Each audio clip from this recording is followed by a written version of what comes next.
बाल बच्चा वाली रे तोर काय इरादा है? बाल बच्चा वाली रे तोर काय इरादा है? तोर मांग में सिंदूर है, तोर हाथ में कंगन है, तोर तुझन ले कहे फिर संग में सजन है, तोर पाछू प्रेमा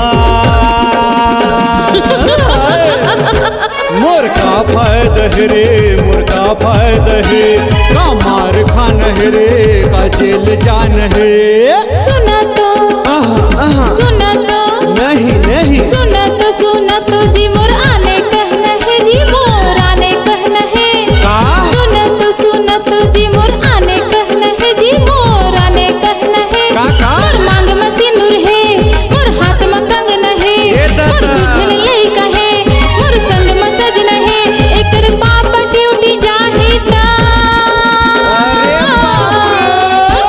तुला रात के आना है जी बिहनिया जाना है, तुला रात के आना है जी बिहनिया जाना है।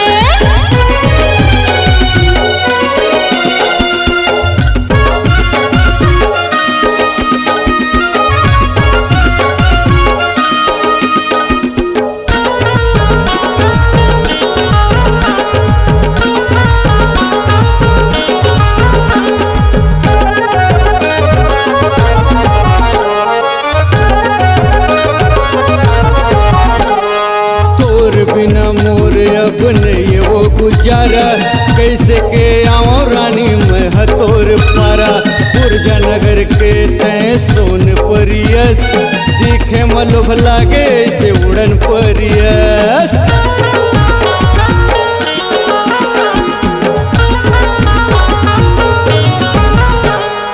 आधा रात के आवे नीलू 2 बजे तजावे, जेन तोर मन आहियो काम करके जावे। जोड़ी नंबर 1 के हावे किरण, साथ साथ जीवो राजा रहबो एक संग। सुना तो सुना तो जी मोर आने कहना है, जी मोर आने कहना है। सुना तो जी मोर आने कहना है, जी मोर आने कहना है। मोर मांग में सिंदूर है, मोर हाथ में कंगन है, मोर तुझन लइका है, मोर संग में सजन है, एकर पापा ड्यूटी जाही ता तुला रात के आना है जी बिहनिया जाना है, तुला रात के आना है जी बिहनिया जाना है।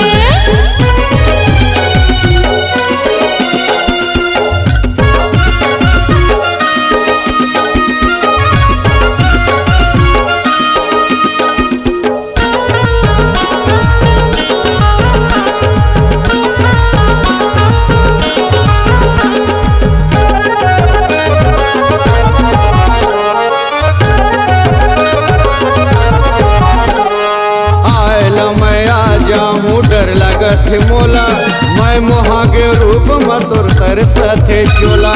मन के मोर रही त खाबे बीरो पान, तही मोर जाने जिगर तही मोर परान।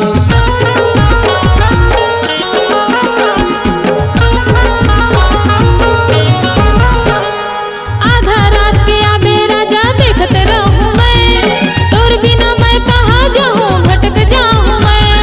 तोर रास्ता देखत रहूं आवत रहूं मैं, धीरे धीरे मिलबे राजा जावत रहूं मैं। सुना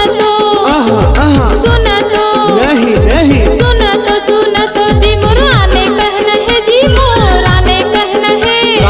सुना तो जी मोर आने कहना है, जी मोर आने कहना है। मोर मांग में सिंदूर है, मोर हाथ में कंगन है, मोर तुझन लइका है, मोर संग में सजन है, एकर पाप ड्यूटी जाही ता तुला रात के आना है जी बिहनिया जाना है, तुला रात के आना है जी बिहनिया जाना है। बाल बच्चा वाली रे तोर का इरादा है? बाल बच्चा वाली रे तोर का इरादा है? तोर मांग में सिंदूर है, तोर हाथ में कंगन है, तोर तुझन ले कहे फिर संग में सजन है, तोर तुझन ले कहे फिर संग में सजन है, तोर पाछू प्रेमा मुर्गा फायद है रे मुर्गा फायद है मुर्गा फायद है रे मुर्गा फायद है सुना तो नहीं सुना तो जी मुराने कहना है जी मोराने कहना है सुना तो जी मुराने कहना है जी मोराने कहना है मोर मांग में सिंदूर है मोर हाथ में कंगना है मोर दूजन लइका है मोर संग में सजना है एकरे पापा ड्यूटी जाहिता तोला रात के आना है जी बिहनिया जाना है हमारे खान है जी कायन मैं कहो ना तोला रात के आना है जी बिहनिया जाना है हमारे खान है जी का अंदर जान है तोला रात के आना है जी बिहनिया जाना है।